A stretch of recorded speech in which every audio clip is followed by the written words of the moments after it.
ఇహమందును పరమందును శరాబుల చేతను కెరూబుల చేతను మహిమపరచబడుతున్నటువంటి మా గొప్ప రాజా నీ పరిశుద్ధ పాదములకు అనేకములైన నమస్కారములు తండ్రి.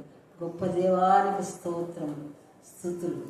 దేవదేవా దీన జన బాంధవుడా, మేమందరం దీనులమై నీ సన్నిధిలో చేరినాం ప్రభా. దీన మనసుతో ప్రార్థిస్తున్నాం తండ్రి. మా మధ్యన మీరుండండి ప్రభా, మాతో మీరుండండి ప్రభా. మా చిన్న గుంపుతో మీరుండి మాతో మీరుండి నడిచి తండ్రి అన్ని విషయంలో తండ్రి ప్రార్థించటం, పాట పాడటం, ఎస్ఐ వాక్యం చెప్పుటలో తండ్రి వినుటలో మేమందరం ఏక మనస్సు ఏకాత్మ కలిగి నిన్ను స్తుతించే భాగ్యము దయచేది ప్రభా. దేవా, రాని వారందరినీ త్వరగా వచ్చేటప్పుడు కృప చూపండి. ఆపద్బాంధవుడా, లోక రక్షక, నీకే స్తుతి స్తోత్రం తండ్రి. ఆపదలలో ఉండి మీ తట్టు కనిపిస్తున్నాం తండ్రి. సహాయం మాకెక్కడి నుండి వచ్చిన నీ వలనే కదా ప్రభా. అవునయ్యా, ప్రతి ఒక్కొక్కరు తండ్రి నీ తట్టు కనిపిస్తున్నాం. ప్రతి బిడ్డని ప్రభు మీరే ఆదరించండి, కరుణించండి, కాపాడండి, దయ చూపండి. ఎల్లప్పుడూ మేము ఒకరిందొకరు ప్రేమ కలిగి పసిబాలుడుగా వచ్చాం తండ్రి. నీకు స్తోత్రం నాయన, స్తోత్రం. మా పాపములను మోసుకొని గొర్రె పిల్లగా నీకు ఈ లోకంలోకి వచ్చేవయ్యా. స్తోత్రం నాయన, స్తోత్రం. విషయానికి స్తోత్రం నాయన తండ్రి. మా అందరి నుండి తండ్రి మా పాప విమోచన తండ్రి, శాప విమోచన త్రుంచివేయటకు, తీసివేయటకు కల్వరి గిరిలోనే మీరు మరణించినారయ్యా. స్తోత్రం నాయన, స్తోత్రం. అవును దేవా తండ్రి, మీరు కార్చిన రక్తమును బట్టి మాకు స్వస్థత నాయన. మీరు కార్చిన రక్తం బట్టి మాకు ప్రభువా శాంతి, సమాధానం నాయన. మేము నీవు కలిగి జీవించక కృప చూపింది. నీవు లేకపోతే తండ్రి మా బ్రతుకులే వ్యర్థం నాయన. నీ వాక్యానుసారంగా, నీ మాట ప్రకారంగా మేము ఈ లోకంలో నడుచుకునే బిడ్డలంగా దయచేయండి తండ్రి. ప్రభా దుష్టత్వం నుండి తొలగిపోయి సన్మార్గంలో నడుస్తూ తండ్రి నేను సంతోషపెట్టు బిడ్డలమై మేము ఈ లోకంలో జీవించిన కృప చూపండి ప్రభా. అవునయ్యా, మేము ఎల్లప్పుడూ నీ యందు భయభక్తులు కలిగి నేను సంతోషపెడుతుంది అన్ని మీ ఆత్మతో ఏకమే తండ్రి. నిన్ను స్తుతించి గణపరిచే భాగ్యము దయచేయండి ప్రభా. ఎల్లప్పుడు మీ యందు భయభక్తులు గల హృదయము దయచేయండి తండ్రి. పాపం ఈ లోకంలో ఉన్నప్పటికీ తండ్రి మేము అంటకుండా చక్కనైనా మీ మాటలు వింటే మీ మార్గంలో పయనించడం కృప చూపండి. దేవదేవ దిన దిన భాగంలో లోకరక్షక చిన్న సంఘంలో తండ్రి మీరే ఆశ్రయించి కాచి కాపాడాలి ప్రభా. అన్ని విషయంలో తండ్రి సంఘంలోకి వచ్చి ప్రతి బిడ్డ రక్షింపబడే బాధ్యత దయచేస్తాను. మేము ప్రతిరోజు వచ్చినప్పుడు రక్షణ లేకపోతే వ్యర్థం ప్రభా. మా జీవితాలే వ్యర్థం నాయన. మేమందరం రక్షణ పొంది తండ్రి నీవే మా దేవుడు, మా కాపరి, మా తండ్రి, మా రాజు, మా న్యాయాధిపతివి తండ్రి. లోకంలో ఎన్నో అన్యాయాల అక్రమాలు తండ్రి చెప్పనలవి కానని తెలుసున్నా తండ్రి. తండ్రి మీరు ఎలా భరిస్తున్నారో ప్రభా. ఏదన్నా చిన్న సమస్య వస్తే నేను తట్టుకోలేను ప్రభా. గొప్ప దేవ, లోక పాపంలో వీటిపై మోసుకొని పోతున్న గొర్రె పిల్లగానే ఈ లోకం మీ చేతిలో చెప్పుకోరండి ప్రభా. మీ చేతిలో మేము ఉండాలి ప్రభా. నీ రాజ్యం కొరకు మేము జీవించే బాధ్యత తండ్రి. స్తోత్రం, స్తోత్రం, స్తోత్రం. ఆత్మపూర్ణుడా మీ ఆత్మతో నింపండి ప్రభా. మీ పరిశుద్ధ ఆత్మతో నింపండి తండ్రి.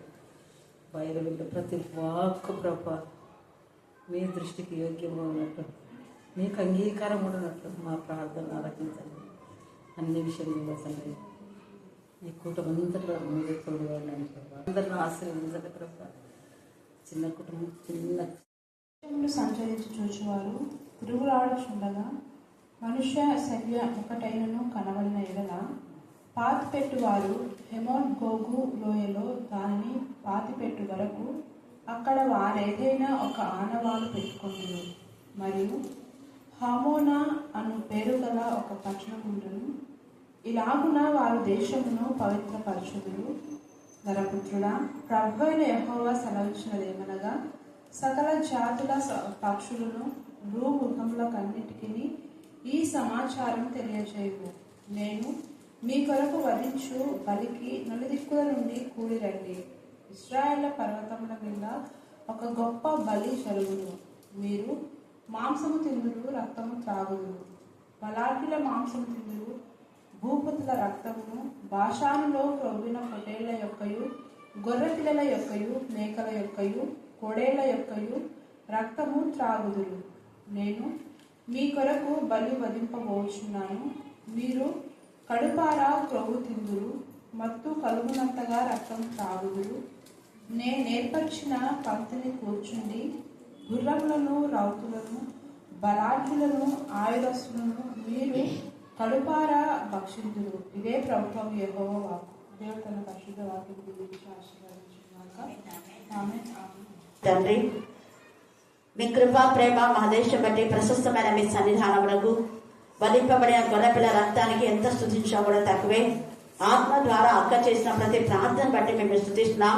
దేవా, లోకంలో భయంకరమైన నా ప్రభ అక్రమము, అవినీతి, చెడు దేవా నా ప్రభా ఉన్నప్పుడు మేము వాటిలో పాలి భాగస్తులు కాకుండా దుష్టుల ఆలోచన చొప్పున నడవక, పాపుల మార్గంలో నిలవక, అపహాసకులు కూర్చుండే చోట కూర్చుండక నా ప్రభా మీరు వేరే ప్రత్యేకంగా ఉండు అని మీరు సెలవిచ్చారు. 1 కొరింథీలో 2 కొరింథీ 6:18 మీరు దేవుని ఆలయం అని చెప్పి దేవుని ఆలయంతో దేవా విగ్రహములతో పొత్తు కుదరదని మీరు సెలవిచ్చారు. క్రీస్తుకు బెలియాలతో పొత్తు కుదరదని మీరు సెలవిచ్చారు. తిరిగినే దేవునికి మీరు దాసులు కాలేదని మీరు సెలవిచ్చారు. తండ్రి స్తోత్రం. అందుకనే నా ప్రభా మీరు బయలువెడని ప్రత్యేకంగా ఉండడని మీరు సెలవిచ్చారు. అయితే అనేక మార్లు నా ప్రభా మిమ్మల్ని దూషించినప్పుడు నా ప్రభా, నేను బాధించినప్పుడు మా తండ్రి మీరు ప్రత్యేకంగా నా ప్రభా ఎక్కడైతే నా ప్రభా నా తండ్రి మీరు మా ప్రభా వారు వాక్యం చెప్పకూడదు అన్నారో అక్కడనే మీరు వాక్యం బహుగా ప్రకటించినందుకు నేను స్తుతిస్తున్నాం. దేవా కేకలు వేయద్దు అన్న చూడనే మరీ ఎక్కువ కేకలు వేసే జీవితం బిడ్డలకు మీరు కలుగు చేశారు. చిన్న బిడ్డలు ఎంత ఎక్కువ వాక్యం నేర్చుకొని నిన్ను కనపరుస్తున్నారు. మేము వాక్యం వినడం, వాక్యం చదవడం, వాక్యం కండక్ట్ చేయడం, వాక్యం చెప్పడం కాదు, కానీ మేము ఏం చెప్తున్నామో అలాగా చేయడానికి మీ జ్ఞానం కలుగుచమని ప్రార్థిస్తున్నాం. దేవా మేము ఎలాంటి పనులు ఫలిస్తున్నామో జ్ఞానం కలుగుచమని ప్రార్థిస్తున్నాం. ఇద్దరే దోచుకునే జీవితంలో ఉన్నామేమో జ్ఞానం కలుగుచమని ప్రార్థిస్తున్నాం. మీరు పరిచయం చేశారు, చేయిస్తున్నారు ప్రభా స్తోత్రం. దేవా మీ యొక్క అధికారం అంతా కూడా మీరు శిష్యులకు ఇచ్చినందుకు నీకు వందనాలు, స్తుతులు, స్తోత్రం చెల్లిస్తున్నాం. మీరు ఎలా ఫలించారో మేమందరం అలా ఫలించాలని మీరు ఇష్టమన్నారు తండ్రి స్తోత్రం. దేవా మీకే స్తోత్రం, మీకే స్తోత్రం, మీకే స్తోత్రం, మీకే స్తోత్రం, మీకే స్తోత్రం. మీ ఫలంలో మేమందరం కూడా పాలు భాగస్తులు అయ్యేలాగా దేవా మమ్మల్ందరం కూడా అంటుకట్టి నీకు మహిమకరంగా వాడుకోమని నీకు యొక్క దేవ నా ప్రభా రాజ్య వారసు అవడానికి ప్రభు బంధంలో పాలు పొందిన ప్రతి ఒక్కరూ నిన్ను ప్రకటించాలి, ప్రతి ఒక్కరు ప్రార్థించాలి, ప్రతి ఒక్కరు పాడాలి ప్రభా స్తోత్రం. కేవలం యాజకులు మాత్రమే కాదు ప్రభానాథనే, అక్రమమైన విధానంలో జీతగాడే ప్రభానాథనే. గొర్రెలు తమ కానందురా దేవనాథనే వారు వెళ్ళిపోతారు ఏసయ్య. జీతగాడి గొర్రెల గురించి ఆలోచించలేసయ్య. మీకే స్తోత్రం, మీకే స్తోత్రం, మీకే స్తోత్రం, మీకే స్తోత్రం, మీకే స్తోత్రం, మీకే స్తోత్రం. దేవా మీ గొర్రెల పక్షంగా మీరు ఉన్నారు. మీ గొర్రెల పక్షంగా మీరు వ్యాజ్యమైన దేవుడిగా ఉన్నందుకు, ప్రవాహంలాగా మీ గొర్రెలు పంపిస్తున్నందుకు మేము స్తుతిస్తున్నాం. మందలో చేరని గొర్రెలు అనేకములు ఉన్నాయి తండ్రి. దేవా 99 పవిత్ర పరచుదును. ఏంటంట మళ్ళా చెప్పాలా? మళ్ళా చెప్పాలా? దేశమును దేవుడు పవిత్ర పరుస్తున్నారు. మరోసారి చదవండి. యెహెజ్కేలు 39:16 మరియు హమోనా అనే పేరు గల ఒక పట్టణముండును, ఈలాగున వారు దేశములో పవిత్ర పరచుదు. ఇక్కడ అందరు కాదు, హామోనా అనేటటువంటి ఒక పట్టణం ఉంటుందంట. ఆ యొక్క పట్టణముల వారు దేశంలో పవిత్రపరుస్తున్నారు. ఈ యొక్క సమయమందు మన ఆత్మను మనం పరిశీలన చేసుకొని మనం దేశంలో పవిత్ర పరిచయ వారంగా ఉన్నామా, అపవిత్ర పరిచయ గుంపులో ఉన్నామా? 2 గుంపులు ఉన్నాయి ఇక్కడ. ఒకటి అపవిత్ర పరుస్తున్నారు, రెండవది పవిత్ర పరుస్తున్నారు. అపవిత్ర పరిచయ వాళ్ళు ఎవరు అంటే మనము చూసినాం 39వ యెహెజ్కేలు 39వ అధ్యాయం 1 నుంచి 10 దాకా మీరు చదివితే దేవుని యొక్క విరోధులైనటువంటి వాళ్ళు, అంటే దేవుని విరోధులు ఎవరు అంటే దేవుని పిల్లలతో కలిసి పని చేయని వాళ్ళు, దేవుని పిల్లలతో కలిసి ప్రార్థన చేయని వాళ్ళు, దేవుని పిల్లలతో కలిసి దేవుని మహిమపరచని వాళ్ళు, దేవుని పిల్లలతో కలిసి దేవుని గణపరచని వాళ్ళు. వీళ్ళందరూ కూడా ఎవరు అంటే దేవుని యొక్క విరోధులు. దేవుని పిల్లలు ఆనోట్ చేశారంటే దేవుని ఆనోట్ చేశారు. దేవుని గణపరిచే వాళ్ళు దేవుడు పిల్లలు కూడా గణపరుస్తారు. అందుకని యేసయ్య అన్నాడు, మీరు అబ్రహాం మాకు తండ్రి అంటున్నాడు. మరి అబ్రహాము మీకు తండ్రి అయితే అదే అబ్రహాంను ఆశీర్వదించినటువంటి దేవుడు నన్ను ఇక్కడికి పంపి నన్ను ఆశీర్వదించాడు. మరి నన్ను గురించి మీరు ఏమంటున్నారు అంటే సెలవేయండి అంటున్నాడు. నువ్వెందుకు సమాజ మందిరంలోకి వస్తున్నావు అంటున్నారు. నువ్వెందుకు సమాజ మందిరంలో వాక్యం ప్రకటిస్తావు అంటున్నారు. కానీ సమాజ మందిరంలో ప్రకటించకుండా వేరే చోట ప్రకటిస్తుంటే అక్కడికి వచ్చి మళ్ళీ ఏమంటున్నారు, నువ్వేం దేవుని కుమారుడా అంటున్నారు. దేవుని కుమారుడు నేను చెప్పాను కదా అన్నా కూడా వింటం లేదు. దయ్యములు ఆయన గురించి సాక్ష్యం ఇస్తున్నాయి. దయ్యాలకు యేసయ్య ఎవరో తెలుస్తుంది, కానీ ఈ పరిచయులకు, శాస్త్రులకు, సద్దుకైలకు, యాజకులకు తెలియదు, అధిపతులకు. అందుకే భూరాజులు అధిపతులు అంటున్నారు. భూరాజులు అంటే ఇంక్లూడింగ్ రాజుగే నాయకులు కావండి, సంఘాలలో ఉండే వాళ్ళు కానివ్వండి, ఎవరైనా పెత్తనాలు చేసే పెత్తందారులు అంటారు. ఓపెన్ గా చెప్పాలనుకుంటే మీకు అర్థమయ్యే పద్ధతిలో పెత్తందారులదే ఇది అంటుంటారు కదా మీరు, వాళ్ళదే అంత రాజ్యం అంటుంటారు. సో ఈ పెత్తందారి తనం నుంచి విడిపించడానికే యేసయ్య వచ్చాడు. అలాగే మిషనరీస్ కూడా ఎందుకు వచ్చారంటే, అప్పుడు పెత్తందారులు తమ పెత్తనాలతో ఏం చేస్తున్నారు అంటే, ట్రైబల్స్ కానివ్వండి లేక అట్టడుగు జాతిలో ఉన్నటువంటి వాళ్ళను వాళ్ళ ఇంట్లో గాసంగా, అంటే వాళ్ళ తాత చనిపోతే వాళ్ళ కొడుకు, వాళ్ళ మనమడు ఇంకా అంతా వాళ్ళ మొత్తం వాళ్ళ ఫ్యామిలీని అంతా కూడా దాసులుగా చేసేటటువంటి ఆ నేచర్, ఆ కుటుంబం అంతా కూడా వాళ్ళకు దాసోహం చేయాలని, వాళ్ళకు అదేంటి డబ్బులు ఇచ్చేది 10 రూపాయలు ఇస్తే 100 రూపాయలు, 0 ఒకటి పెడితే 100 అవుతుంది, 100 పక్కన ఇంకొక 0 పెడితే 1000 అవుతుంది, 1000 పక్కన ఇంకొక 0 పెడితే 5,000 కదా. ఆ రోజు తీసుకున్నావు 10 లక్షలు తీసుకున్నావు, 10 లక్షలు అప్పు ఎప్పుడు తీర్పాలి కాబట్టి నీ తదనంతరం అందరినీ అలాంటి పరిచర్యలో నుంచి, అలాంటి కాడి దాసత్వమనే కాడి నుంచి విడిపించడానికి యేసయ్య వచ్చాడు. యేసయ్య వచ్చి ఆ యేసయ్య ఈ యొక్క శిష్యుల ద్వారా, శిష్యుల నుంచి 70 మంది, 12 మంది శిష్యులలో 70 మంది, 500 మంది, 500 మంది భూ దిగంతాలకు సాక్షులైపోయి అనేకులకు ఏం చేశారంటే స్వతంత్రులుగా తేజగా స్వతంత్రులుగా మీరు కష్టపడి పని చేసుకోండి, బ్రతకండి, మీరు కష్టపడి పని చేయాలి. ఇది ఈ లోక సంబంధమైన పనుల గురించి మాట్లాడుతున్నాం. అలాగనే ఆత్మ సంబంధమైన విషయంలో యేసయ్య మనకు ఆత్మ స్వాతంత్రాన్ని ఇచ్చాడు. కేవలం యాజకులు మాత్రమే కాదు, లేకపోతే శాస్త్రులు మాత్రమే కాదు, పరిచర్యలు మాత్రమే కాదు, యూదుల నుంచి దైవక్తులు వస్తున్నాయని అప్పుడు యూదుల పరమైంది దైవక్తులు అనే వాక్యంలో ఉంది. అదే విధానంలో భారతదేశంలో బ్రాహ్మణ్స్ తప్ప ఇంకెవరు చదవకూడదు, రాజులేమో ఒక శూద్ర వాళ్ళంతా రాజుగా ఉండాలి, ఈ యొక్క బ్రాహ్మణ్స్ వాళ్ళంతా పూజారుగా ఉండాలి, మిగతా వాళ్ళంతా ఆ శ్లోకాలు చెప్పకూడదు, నోట్లో కూడా శ్లోకం రాకూడదు అంట. ఎవరైనా నేర్చుకొని పొరపాటున చెప్పినా అంటే అపవిత్రమైన పెళ్ళని కాల్చేవారంట.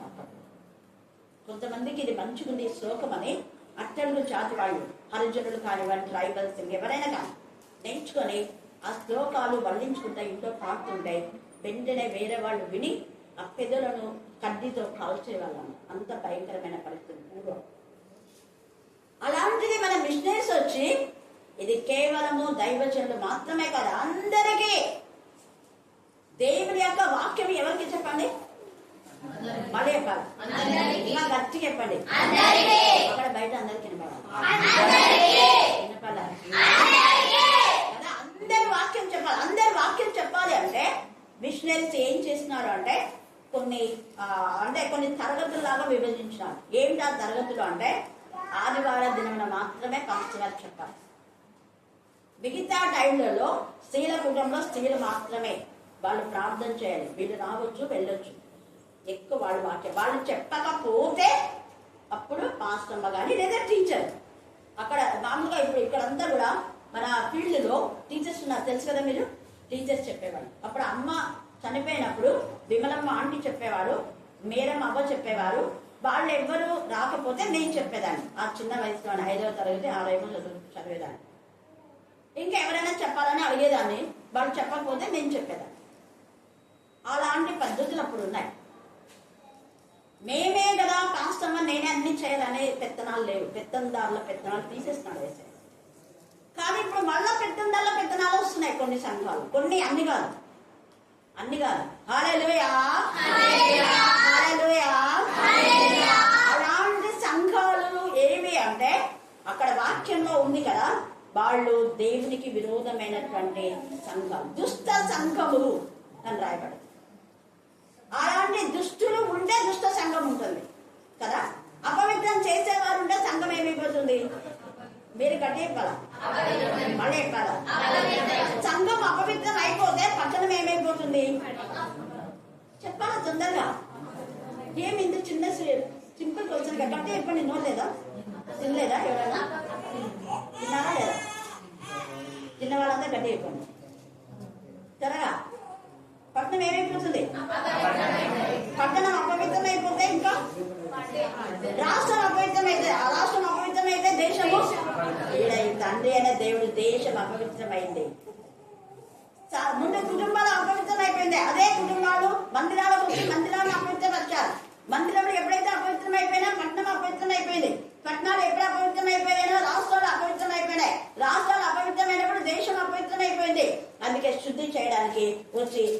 అంటున్నాడు కదా, మీరు నాకు విరోధులు. ఎందుకు విరోధులు అంటే మీరు అపవిత్రమైనటువంటి క్యారెక్టర్ మీకుంది, దుష్ట ఆలోచన మీరు ఉన్నారు. అందుకనే ఏం చేస్తున్నారు మీరు అంటే ఏం పర్వాలేదులే అని అనుకుంటున్నారు. నిర్విచారంగా మనం పోయినసారి చూసుకున్నాం.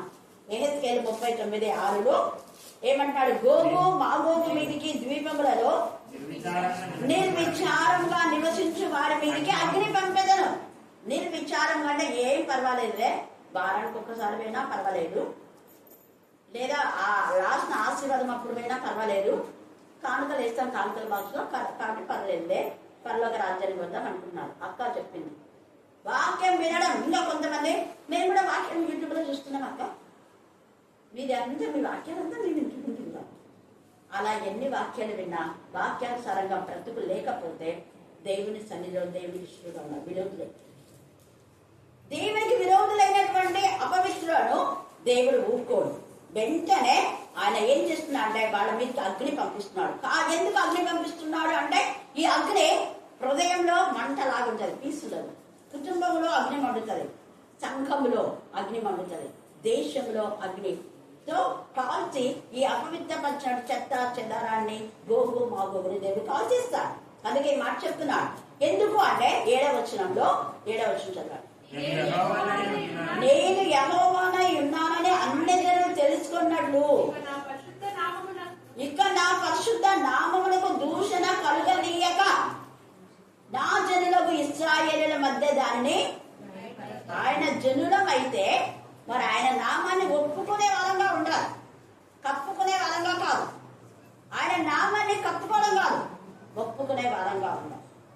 విశ్వసించాలి, నోటితో ఒప్పుకోవాలి, క్రీస్తులో జీవించాలి. మరి జీవిస్తున్నామా? క్రీస్తు అంటే వాక్యం. క్రీస్తులో అంటే క్రీస్తుకు సంబంధించిన వాళ్ళతో కలిసే 11 మంది శిష్యులంతా కూడా యేసయ్యతో ఉన్నారు కాబట్టి వాళ్ళు బ్లెస్సెడ్ అయిపోయినారు. ఇస్కరియోతు యూదా యేసులో లేడు, అప్పుడప్పుడు వస్తున్నాడు అన్నమాట.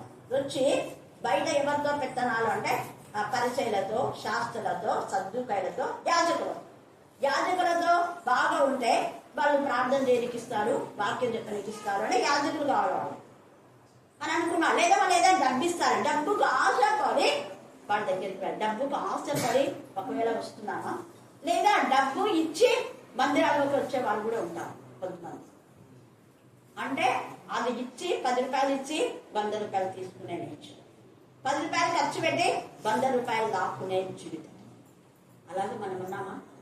ఒకవేళ ఈ యొక్క సమయం మన ఆత్మ పరిశీలన మనం చేసుకోవాలి. అందుకని ఇక్కడ ఆయన నామమును పరిశుద్ధపరచడం కోసమే అనేక మంది అన్ని జనులు దేవుడు శుద్ధి చేసి వారిని పంపించి వారి ద్వారా దేవుడు ఏర్పరచుకున్న వారి దగ్గర 2 ద్వారా దేశంలో ఆయన శుద్ధి చేస్తున్నారు. ఎంత గొప్పది!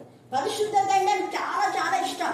అందుకని ప్రకటన 5:10 చదవండి. ప్రకటన 5వ అధ్యాయం 10. కొంచెం ముందుకు రండి, వెనుకొచ్చి వాళ్ళకి దారి రండి, ముందుకు రండి.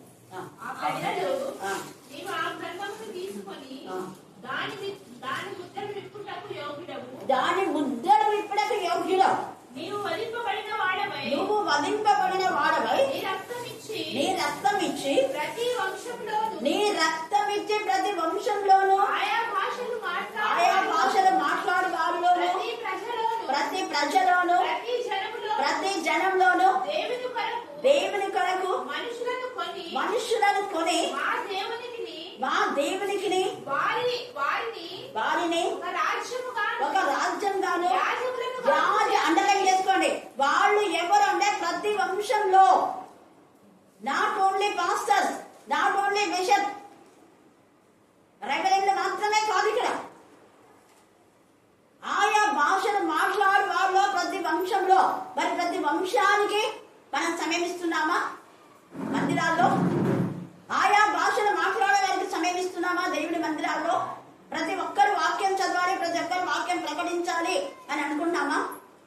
మన పిల్లలు వెంటనే ఇంకొకరికి అంటే మర్చిపోయి ముందు పాడింటారు అనుకో, నువ్వు పాడమంటేనే నేను పాడినాక తర్వాత వేరే వాళ్ళకే. అది దేవుడి పిల్లల విషయం. నేను ఆదివారం చెప్తున్నాను కదా, పొద్దున సాయంత్రం చెప్తున్నాను కదా, మీరు చెప్పండి. శనివారం రోజు మీరు చెప్పండి, శుక్రవారం మీరు చెప్పండి, గురువారం మీరు చెప్పండి, గురువారం యూత్ మీరు మాట్లాడండి, సండే స్కూల్ టీచర్స్ మీరు ప్రార్థన చేయండి, మీరు వాక్యం చెప్పండి, పిల్లల్ని గైడ్ చేయండి. నేను ఇక్కడ ఎవ్వరికి చెప్పాలా, వాళ్ళకు వాళ్ళు నేర్చుకొని వస్తున్నారు. వాళ్ళకు వాళ్ళు ఆమె ఇప్పుడు అదే సండే స్కూల్ లీడర్ ఇందు, ఈమె సెకండ్ లీడర్ మహి 6:30కి వచ్చేస్తారు. ఆ పాప కూడా ఎవరు ప్రణతి మహి కూడా వస్తుంది. కాకపోతే కొంచెం జూలకలు పోతుంది కాబట్టి కొంచెం చాలా యాక్టివ్గా ఉన్నారు. హల్లెలూయా. చెప్పాను నేను చెప్పాను, మీకు మీరే సెలెక్ట్ చేసుకోవాలి. వాళ్ళకు వాళ్ళే వచ్చి ప్రేర్ చేసుకుంటారు, వాళ్ళకు వాళ్ళే గ్యాదరింగ్ చేసుకుంటారు, వాళ్ళకు వాళ్ళే పాట నేర్చుకుంటారు. అది అక్కడ నేను పెద్ద చేస్తాను కాబట్టి ఇదే అనేది లేదు. అక్కడ మీకు ఏది వస్తే అది చేయాలి. అలాగా మనం గైడ్ చేస్తే అది యేసయ్య చేసినటువంటి పని. దేవుని కుమారుడైనా కూడా చీకటి పట్టే వాళ్ళ కంపు జీవితంలో ఉన్న దగ్గర తీసి వాళ్ళ కంపును పోగొట్టినందుకు వాళ్ళు ఏం చేశారంటే చనిపోయే వరకు యేసయ్యని వెంబడించారు. నాకు కంపు పోయిందిలే, ఇంకా పర్వాలా, ఇంకా మేము కూడా వాక్యం చెప్తుందా యేసయ్య నీతో నాకు పని లేదు అనలేదు. అంచుల వరకు నింపండి అంటే అంచుల వరకే నింపినారు. ప్రభా ఇంతమంది ఉన్నారు, ఇంకా కొంచెం నింపుతాం అన్నారా? అలా ఇంకొక బాణ తీస్తాం అన్నారా? ఆడ 6 ఉన్నాయి, 6 నింపంటే 6 నింపినారు. మాకు చేత కాదు ప్రభా 5 నింపుతాం అన్నా, లేదా ఇంకొకటి పెడతాం 7 అయితే ప్రభా 7 ఆత్మలు కదా ఆశీర్వాదం కదా అన్నారా? అన్నా. చెప్పింది చెప్పినట్టు చేయడమే దేవుని పిల్లల లక్ష్యం. అవన్నీ వీళ్ళు ఇష్టానుసారంగా చేశారు కాబట్టి ఇక్కడ ఆయన యాజకులు రాజులుగా ఉండాలా? వీళ్ళు యాజకులు, మీరు ఆర్డినరీ పీపుల్స్ కాదు, ఎక్స్ట్రాడినరీ పీపుల్స్. మీరు ఎంత బాగా చెప్తున్నారు. ఎక్కడో పడి ఉన్న మనల్ని, పెంట కుప్ప బీటల్లో పడి ఉన్నాము, పచ్చడుగు వర్గానికి ఉన్న మనల్ని ఉన్నత స్థాయిలో వస్తే మనం ఏం చేస్తాం? మాకు ఉన్నత స్థాయి వద్దు ప్రభా, మేము ఇంకా ట్రైబల్స్, మేము అద్దీ గిద్ది బీసీ అది ఇది పూసి ఆయన నామం అన్ని నామంలో కంటే పైనామం. అందుకనే ఎవరైనా దళిత క్రైస్తవులు అంటే చాలా కోపడతాను. మొన్న కూడా ఉంది, నేను బాగా కోపాను. ఎక్కడుందండి దళిత క్రైస్తవులని? ఉందా? ఎక్కడైనా ఉందా? లేదు. క్రైస్తవులు దళితులు కాదు. క్రైస్తవ అనే పేరును బట్టి దేవుని మహిమపరచాలి. ఆ పేరుని బట్టి నువ్వు సంతోషించు. ఆ పేరు ఘనమైన పేరు, ఉన్నతమైన పేరు. అన్ని నామంలో కంటే, అన్ని వంశాల కంటే క్రీస్తు వంశావళి గురించి నిన్న ధ్యానం చేసుకున్నాను. అత్యున్నత స్థాయిలో మనల్ని ఉంచాలని దేవుడు చెప్తే, కొద్ది ప్రభా నేను ఇంకా పెంటలకు పోతాను, నీ ఇష్టం. దొంగ లాంటి బతుకు సరిచేసి దగ్గర తీశాడు యేసయ్య. ఎన్నిసార్లు చెప్పాడు, చచ్చే వరకు హెచ్చరించాడు. మార్పు రాలేదు. పేతురు కూడా సాతానా నా వెంటకు అన్నాడు. పేతురు అన్నాడా? ఏమన్నా బాధ అన్నాడా పేతురు? ఏంది ప్రభా నీతో 3 మేము వస్తున్నాము, నేను పెద్దోడిని, నువ్వేం చెప్తే అది చేసినా పోయి చేపలు బట్టి ఆఫరింగ్ నాకు నీకు ఆ పైన పంచు అంటే పంచ ఏం చెప్తే అది చేస్తే నేను సైతాన్ అంటారా? అన్నాడా? అన్నా. నోరు మూసుకున్నాడు. ఎందుకు? అక్కడ సైతాన్ ఆలోచన వచ్చింది కాబట్టి సైతాన్ నా వెనుకకు పో అన్నాడు. వాళ్ళ ఇష్టాన్ని ఎక్కడ నెరవేర్చలేదు. ఏసై చెప్పింది నచ్చితే చేశారు. పోయి ఎదుట గ్రామానికి పోయి సిద్ధపరచారు. చేప తీసుకొని అక్కడ చేప ఉంటుంది, దాని నోట్లో ఒక ఆఫరింగ్ కాయిన్ ఉంటుంది, దాన్ని తీసుకెళ్తాడు. ముందుగా అన్ని తేడా చెప్తాడు యేసు, సగం చెప్పేవాడు కాదు. హల్లెలూయా. తర్వాత అదే ప్రకటన 12:10 చదవండి. ప్రకటన 12:10. మరియు ఒక గొప్ప స్వరము పరలోకమందు ఇలాగ చెప్పుట వింటిని, రాత్రింబగళ్ళు మన దేవుని యొద్ద మన సహోదరుల మీద నేరం మోపాలని అపవాదం ఏమైనాడంట? వాడు పడద్రైపోయి ఉన్నాడు. వాడిని చాలా చిన్నగొట్టేశా. అదే అక్కడ పాములను తేలని ఎత్తి పడ్డగల శక్తి దేవుడు ఇస్తాడు. పాముల వల్ల వివేకం కలిగి ఉండాలంటే ఒకరి దోచుకోవడం అనేది కాదు. వివేకం అంటే ఏంటి చెప్పండి? వివేకం అంటే ఏంటి? తెలివి అంటే ఏంటి? దుష్ట సాంగత్యం నుంచి వేరైపోవటం. తెలివి అంటే అవునా కదా? అది తెలివి గల వాళ్ళు దుష్టులతో సహవాసం చేస్తారా, మంచి వాళ్ళతో సహవాసం చేస్తారా? మీరే చెప్పారా? అది పరిశుద్ధుల సహవాసంలో రొట్టె విడిచిన యందు సహవాసమందు ఏడెత్తిగా ఉన్నారు వాళ్ళు. అలాగే వీళ్ళు ప్రతి ఇంటింటికి వెళ్ళి దేవుని పరిచర్య చేస్తారు. అదే అపోస్తలుల యొక్క బోధన. పరిశుద్ధులుగా ఉన్న వాళ్ళ లక్షణం ఏంటంటే ప్రతి కుటుంబాన్ని పరిశుద్ధపరచాలని ప్రతి ఇంటికి వెళ్తారు. అంతే కానుక కోసం మాత్రం కాదు, ఏసయ్య ఆడ పౌలు అంటాడు నేను ప్రతి ఒక్కరికి బుద్ధి చెప్తున్నా అన్నాడా? లేదు, మా వాళ్ళకి మాత్రమే చెప్తాను అన్నాడు. మళ్ళీ చెప్పాలి, మీరు గట్టిగా మళ్ళీ చెప్పాలా? నిజమైన కాపరి ప్రతి ఒక్కరికి గద్దించాలి, బుద్ధి చెప్పాలి. పౌలు నిజమైన కాపరి. అలాగనే పేతురు ఏసయ్యని ప్రేమించాడు, గొర్రెలు కాల్చాడు, గొర్రెలను ఏం చేశాడు? మేపాడు. కాసాడు, మేపాడు. మరి నువ్వు ఏడ మెప్తున్నావు, ఏడ వస్తున్నావు? పోయినట్టు పోనీ అనుకుంటున్నావు. గొర్రెలను చెదరగొట్టు కాపరులకు ఏంటి? గట్టి చెప్పండి. ఎవరికి శ్రమ? ఏ కాపరికి? ఏ గొర్రెల కాపరి? గొర్రెలను చెదరగొట్టే కాపరికి శ్రమ. అంటే ఒక గొర్రెకి బాగా మెద పెట్టేది, ఇంకో గొర్రెకి పెట్టకుంటే గొర్రెకు ఎట్లుంటది? బాగుంటుందా? ఆకలితో ఏం చేస్తుంది, ఇంకో చెడు చేస్తుంది. అవునక్క ఇస్తాను. హల్లెలూయా, హల్లెలూయా. అందుకే ఏం చేయండి, నేను గొర్రెలకు మంచి కాపరి. అవి నా స్వరమే ఉంటాయి, అన్నిటి స్వరం అస్సలు విన్నాను, తప్పుడు బదులు అస్సలు విన్నాను.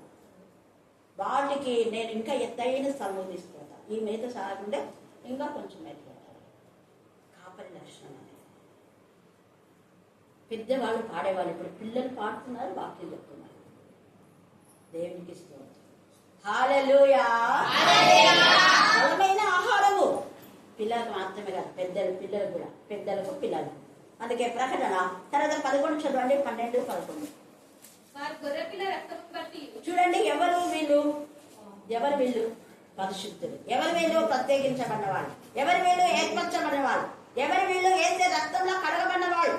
ఏసై చెప్పినట్టుగా మీరు వారి మధ్య నుండి బయలువెళ్ళి ప్రత్యేకంగా ఉండండి అని ప్రత్యేకమైన జనాంగం. ఇశ్రాయేలు ప్రత్యేకమైన జనాంగం కలవదు లోకస్తులకు. అందుకే వారి గొర్రె పిల్ల రక్తముని బట్టి తామిచ్చిన సాక్ష్యం అంటే సాక్ష్యం చెప్పొద్దు అంటున్నారు. తామిచ్చిన సాక్ష్యం. మరి సాక్ష్యం ఎలాగుంది? సగం సగం ఉంటే బతుకు సగమే ఉండదు. మన సాక్ష్యముని బట్టి, రక్తముని బట్టి అంటే వాక్యం. వాక్యానుసారంగా జీవించాలి. ఏసేలా అంటు కట్టబడి ఉండాలి. పరిశుద్ధ సహవాసంలో ఉండాలి, ఎదగాలి. తర్వాత వారిని అపవాదిని నువ్వు జయించాలంటే నీలో రోగం రాకుండా ఉండాలి. ఏసేలా ఉండేవాళ్ళు నాకు దేహంలో బాగులేదు అన్నారంట. నాకు బాగుంది అంటాడు. ఏమైనా దేవుడు నాకు బాగు చేస్తాడు. ఇందాక అక్క వేసింది, స్వస్థపరిచి యెహోవాలో నేనే అనే రక్తంలో స్వస్థత ఉంది. బాగులేదన్నాడు. ఎప్పుడు ముట్టుకుంటా చేతగాని వాడు అనరు. దేవుడు వాళ్ళకి స్వస్థపరిచేటటువంటి కృపను ఇస్తాడు. వెంటనే రోగాలు వస్తాయి, పోతాయి. భయపడితే రోగాలు, వచ్చిన రోగాలు భయపడి వెళ్ళిపోతాయి. అందుకనే వాళ్ళు ఎంత చక్కగా అన్నారు. వాళ్ళు ఇచ్చిన సాక్ష్యము గొర్రెపిల్ల రక్తం చాలా ఇది. నేను అందుకే నిన్న కూడా గుర్తు చేసిన రాత్రి. అదే ఇక్కడ ఎవరైతే ఉన్నారో వాళ్ళు పెళ్లి అయ్యేవాళ్ళు. ఒకసారి రత్న వాక్యం చెప్పదనుకో, ఈరోజు వాక్యం చెప్పలేదు కదా నువ్వు, ఇంటికి అంటాను అనుకో, మొండిగా కూర్చుంటుంది. పైన మెట్లున్నాయి కదా, అలా కూర్చుంటుంది. పొరపాటున సెల్ఫోన్, నువ్వు సెల్ఫోన్ చూడొద్దంటే సెల్ఫోన్ చూస్తావా? తనది లేకుండా వాళ్ళ ఫ్రెండ్ ఒకసారి తెచ్చుకుంది.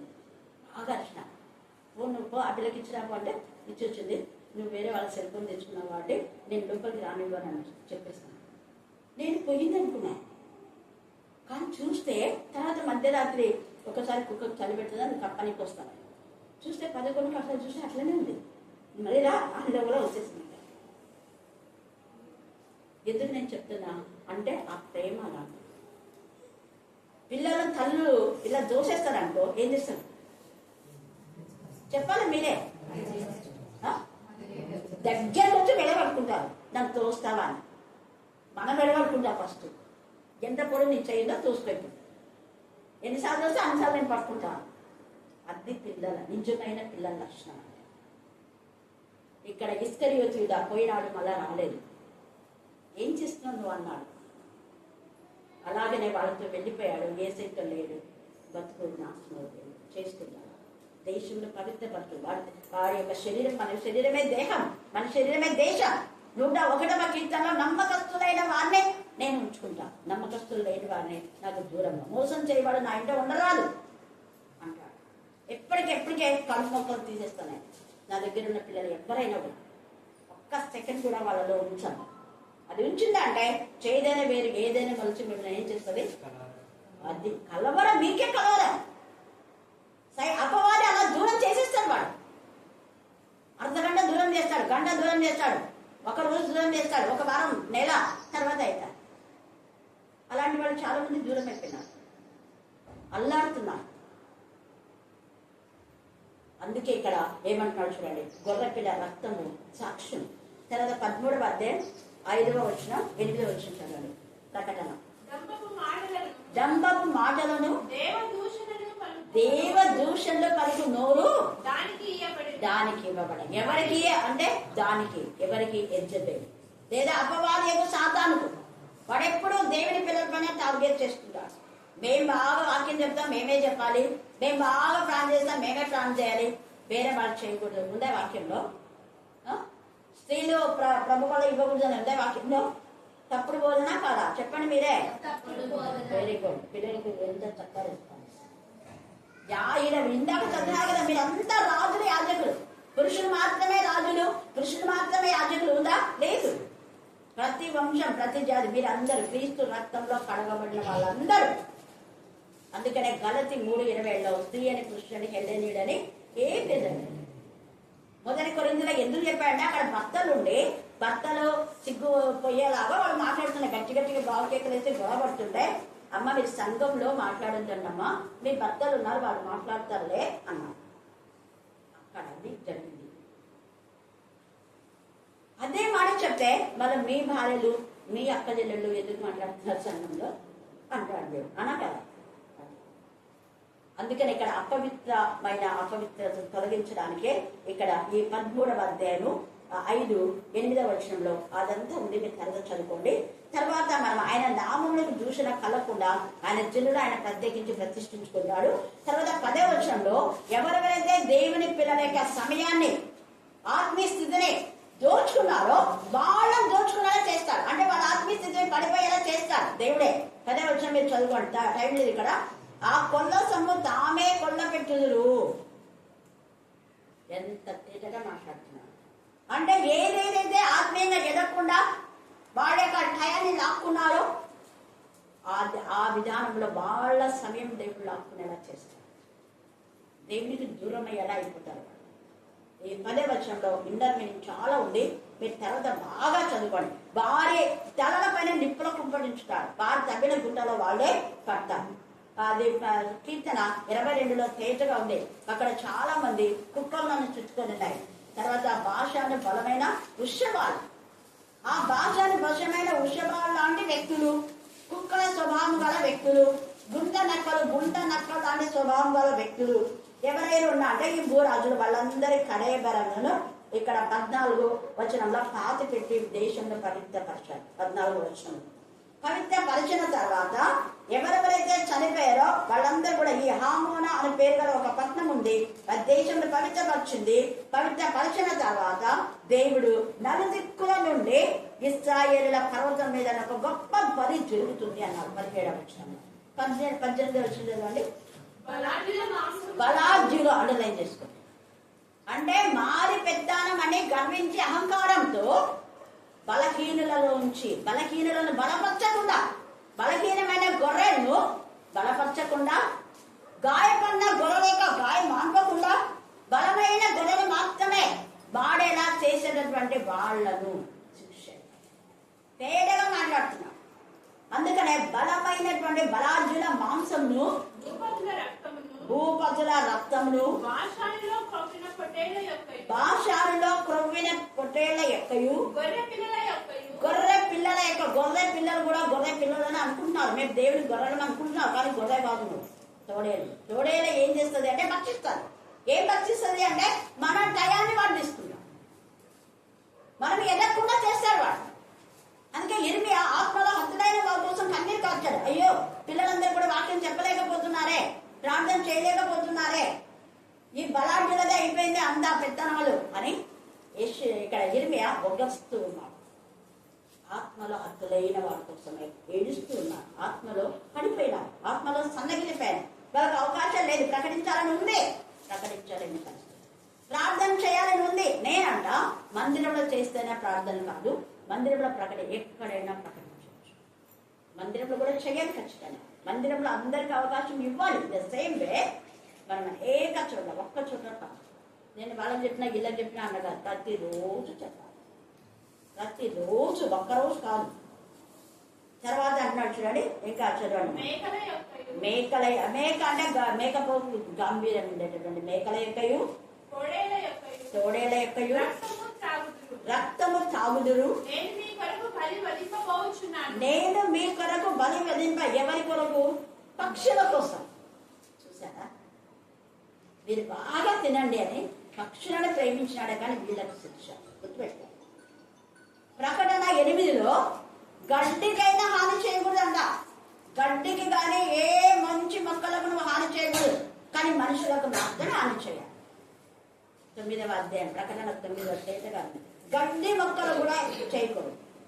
నేను ముద్రించే వరకు మీరు కొంచెంసేపు ఉండండి. 7వ అధ్యాయంలో కూడా ఉంది అన్నమాట. 8లో కూడా ఉంది. ఎవరెవరికి శిక్షణ అక్కడ తేటగా రాయకండి. చదమ్మా. అదే 20. నేను ఏర్పరిచిన పంక్తిని కూర్చుండి గుర్రములను రౌతులను బలాఢ్యులను ఆయుధస్తులను మీరు కడుపారా భక్షింతురు. ఇదే ప్రభువు యెహోవా. కాబట్టి అంటున్నాడు కదా, దేవుడికి విరోధులను దేవుడికి ఎప్పుడు ఉంచాడు. వెంటనే మనం తీసేసి పవిత్రపరుస్తారు. ఉదయకాల సమయంలో మన హృదయాలు శుద్ధి చేసుకొని పరిశుద్ధమైన హృదయంలో విశ్వాసఘాతకులు కాకూడదు. ఇక్కడ వీళ్ళంతా విశ్వాసఘాతకులు. వీళ్ళందరూ మేలు చేశారు. మేలు చేసిన వాళ్ళకు కీడు చేసినటువంటి వాళ్ళందరికీ ఇక్కడ శిక్ష. అది ఎప్పుడు వస్తుందో హఠాత్తుగా వస్తుంది. ఇంకా తర్వాత మిగతా 21 నుంచి మనం ఇంకొక రోజు ధ్యానం చేసుకుందాం. వీలైతే రాత్రి వేళ.